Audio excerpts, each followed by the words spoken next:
Salve, beleza? Vamos falar aqui sobre finanças comportamentais, tudo que envolve aqui a decisão, tanto no nosso comportamento no dia a dia, quanto nos investimentos. Será que a gente é mais movido pela emoção ou pela razão nas nossas tomadas de decisão? Então fica no vídeo de hoje que a gente vai traçar esse panorama e vai conversar um pouquinho a respeito desse assunto, beleza? Bom, se é a sua primeira vez aqui no canal, meu nome é Fernando Cunha, sou especialista em investimentos e aqui eu trago o conteúdo sobre finanças e investimentos, tá? Então, se você gosta desse tipo de conteúdo, considere se inscrever e tem vídeo toda semana, beleza? Então, você já ouviu falar de finanças comportamentais? Esse é um tema que vem cada vez mais ganhando evidência, né? Tanto é que recentemente a gente teve vários e importantes prêmios de economistas pelo mundo que vieram se destacando, tanto pesquisas, né, que vieram se destacando, tentando estabelecer aí uma razão entre a emoção e as nossas escolhas relacionadas ao dinheiro. Bom, será que a gente consegue fazer aqui esse panorama? Quando você pensa em razão ou emoção, me diz aqui nos comentários, sinceramente, qual que é a sua sensação quando vai fazer algum tipo de investimento ou quando vai tomar alguma decisão sobre dinheiro? Como é que você pensa? Me diz aqui, é mais razão ou mais emoção? Bom, observa aqui que a decisão ela aparece e transmite uma sensação de que você está tomando uma decisão totalmente racional. Então, você age de acordo com isso. Por exemplo, imagina o seguinte: você já experimentou ir num supermercado, por exemplo, com fome? Então, você já sabe o que acontece, né? Você já percebeu que acaba comprando mais comida do que deveria. E os supermercados, eles sabem disso. E eles exploram isso ao máximo, tá? Tanto o lado, principalmente para o lado emocional, para aumentar as vendas, isso é natural.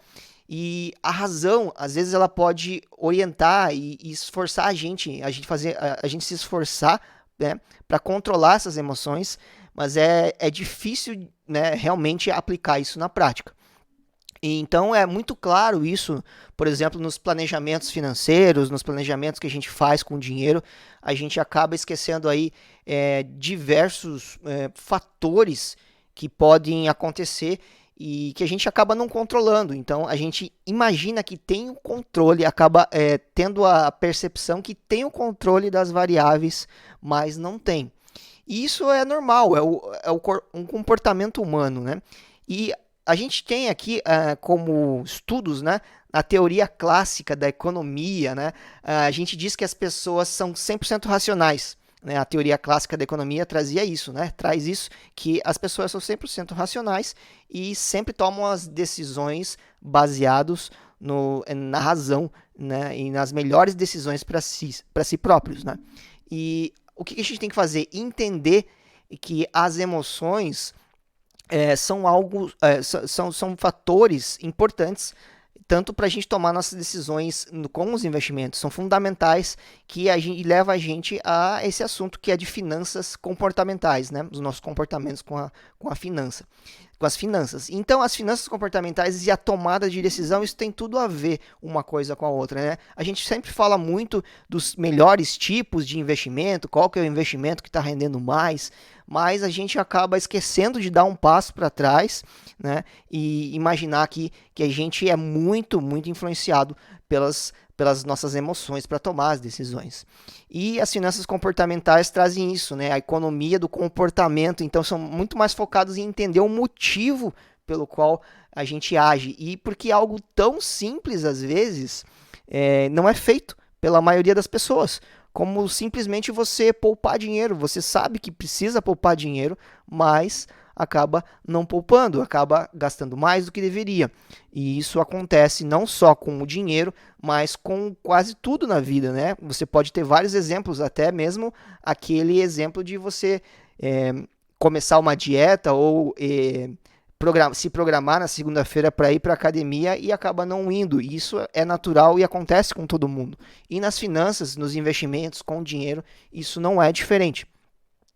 Então, o que acontece? A gente teve um economista, né, um estudo feito pelo Richard Thaler, o que ele trouxe? Né? Ele foi um dos pioneiros aí nesse estudo da psicologia dentro da economia, e ele classificou ali as pessoas em dois grupos, né, que são os idealizados e os reais, né? O que são esses dois grupos, né? Os idealizados são aquelas pessoas que agem dentro, estritamente dentro do que essa economia clássica prevê, né? Que são aqueles racionais e que na visão dele que não existem essas pessoas.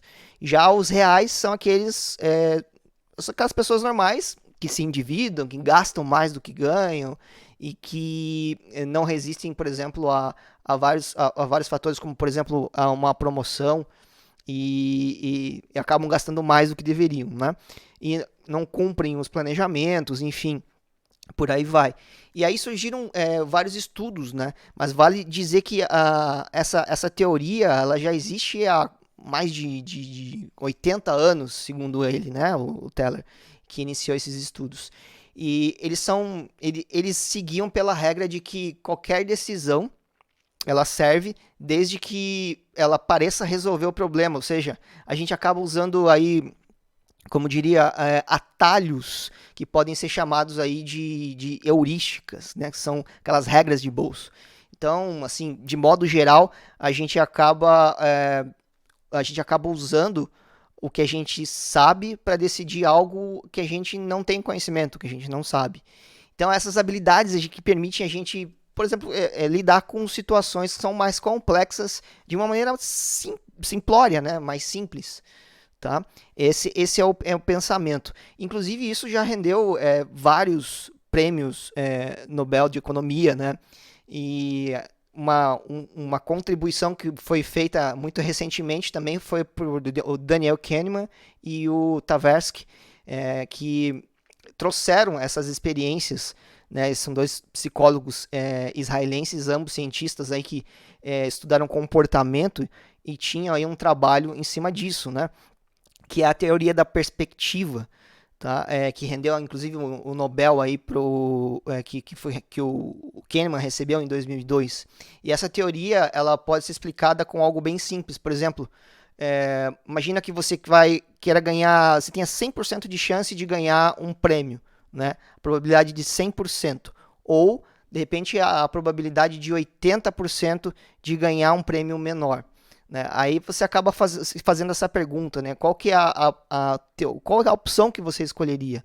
Você tenderia a escolher a primeira opção, ou seja, você acaba não querendo correr esse risco e prefere garantir aquela opção que você tem certeza do ganho, né? E essa teoria, né, acaba levando a gente a pensar de várias formas em relação aos investimentos também. Tá?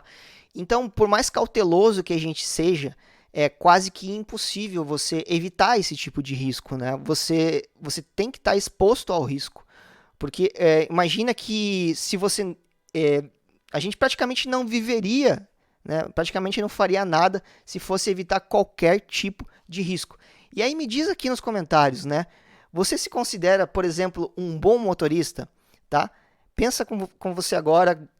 Dá um pause e pensa, você se considera um bom motorista? Tá? Independentemente de qual seja aí a teoria, a resposta, né? Aí você faz tenta recordar aí na memória, faz uma pesquisa aí mental e você acaba se comparando com as pessoas que estão ao teu redor, né? As pessoas que você conhece. E aí você pensa, pô, eu sou um motorista assim, acima da média.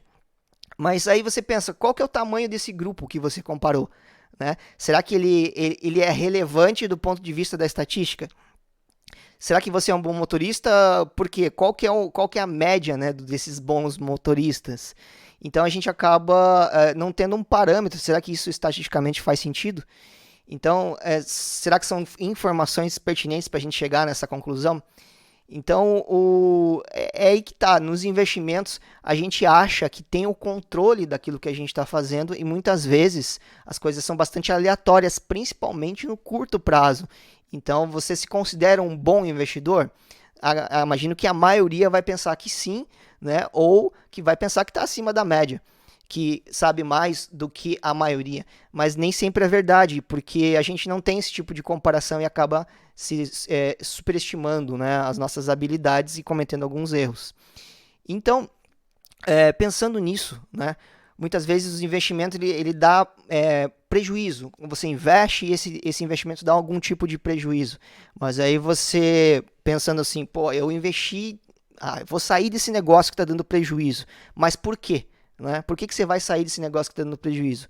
Primeiro, geralmente você acredita que a responsabilidade daquele investimento que está dando prejuízo não é uma responsabilidade sua. Você fez os investimentos, está dando prejuízo, então você pode começar a culpar, por exemplo, o mercado, o mercado não está bom, o governo ou qualquer outro motivo você pode arranjar, mas acaba não olhando para si próprio, né, e se atribuindo a culpa daquela escolha que você fez.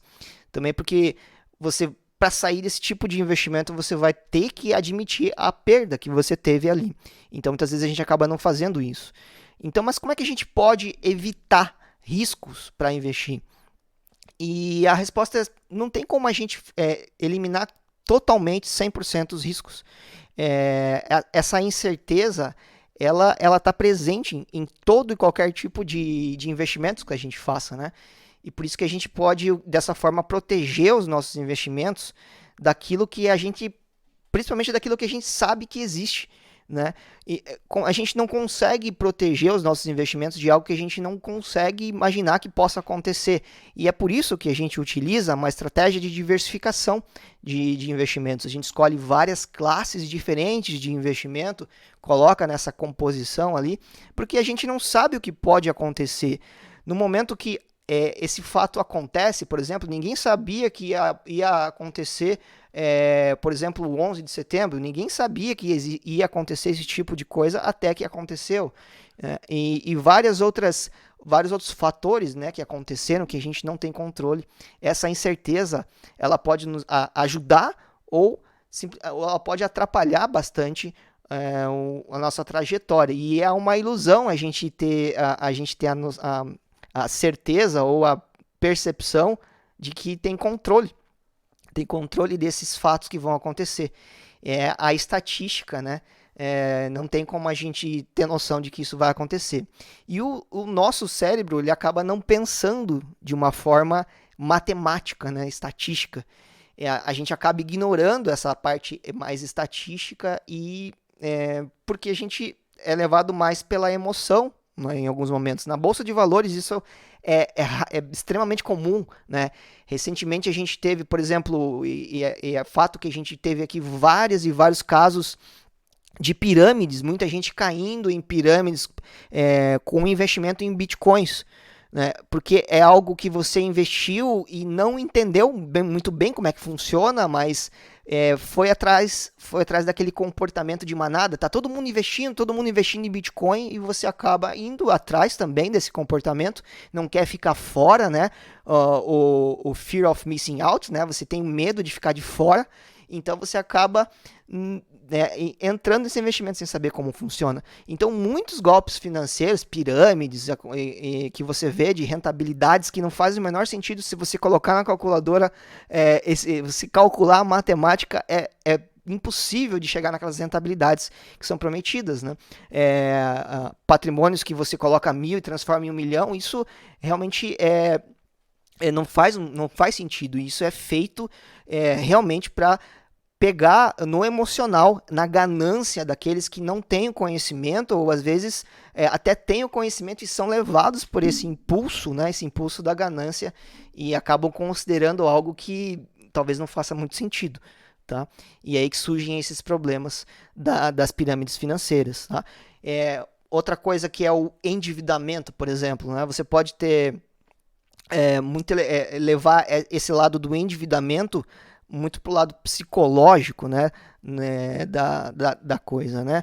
Ou aquele que guarda todo e qualquer centavinho e não investe para investir, né? Guarde todo e qualquer centavo para investir.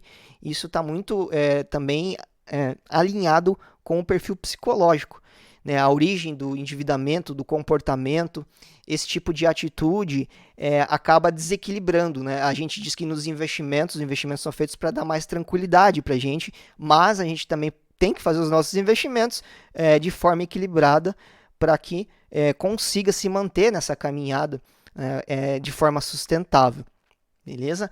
E aí você pensa assim, um outro exemplo que é bastante interessante, né? Você já pensou, por exemplo, no teu rendimento, né? Quando a gente pensa, né, no que a gente ganha, a gente acaba pensando naquele salário bruto e nunca considera o líquido, né? Quanto a gente ganha efetivamente, o valor líquido ali. E quando a gente vai fazer os nossos cálculos financeiros ali de orçamento, a gente acaba considerando somente o bruto e vê que na realidade o que sobra líquido na nossa mão é bem menos. E isso é normal, né? Por isso que muita gente se endivida e é interessante a gente observar isso, né? Quando vai fazer quando a gente vai fazer o orçamento lá, ou bater as entradas e saídas, né, do que entra de dinheiro e sai de dinheiro, a gente tem que considerar o valor líquido. E vai fazendo isso, esse orçamento, e vai ajustando isso. Será que cabe tudo no orçamento? E aí a gente acaba vendo que tem alguma coisa de errado ali. E no fim, a gente faz esse confronto aí de despesas, né, de receitas e despesas. Bom, para completar aqui, né, o que a gente tem, né? As nossas decisões, elas são muito e completamente influenciadas pela emoção. Nós não somos seres humanos 100% racionais. O nosso comportamento como humano, ele traz isso, tanto da teoria econômica e das finanças, que acaba mostrando para a gente que é muito importante que a gente aprenda mais sobre educação financeira e entenda essas relações das escolhas que a gente faz com o dinheiro e por que a gente escolhe o que escolhe, né? E as finanças são muito mais, e os investimentos são muito mais do que apenas matemática. Na verdade, são muito mais comportamentais do que a gente imagina. E as finanças, elas não são só, os investimentos não são só planilhas, né? São bem mais do que isso. Né? Estão muito mais baseados no nosso comportamento como humanos, né? Como seres humanos. Beleza? Então eu queria trazer esse panorama.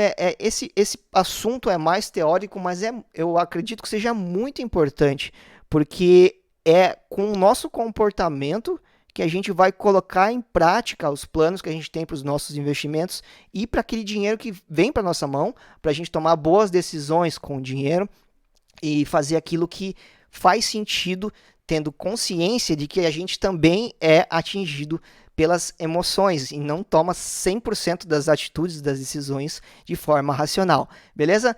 Se você curtiu esse conteúdo, deixa aqui para mim nos comentários se fez sentido, né? Se você agregou alguma coisa, trouxe algum conhecimento novo para mim, para você, né? Deixa aqui um curtir, né? Que ajuda bastante aqui o canal para que eu traga mais conteúdos. E me segue também no Instagram, né? Que é Fernando Valorize. E sempre abro caixinhas de perguntas por lá e respondo umas perguntas, a gente vai batendo um papo e traz aqui alguns conteúdos para a gente bater um papo aqui também no YouTube, beleza? Então é isso. Nos vemos no próximo vídeo. Valeu!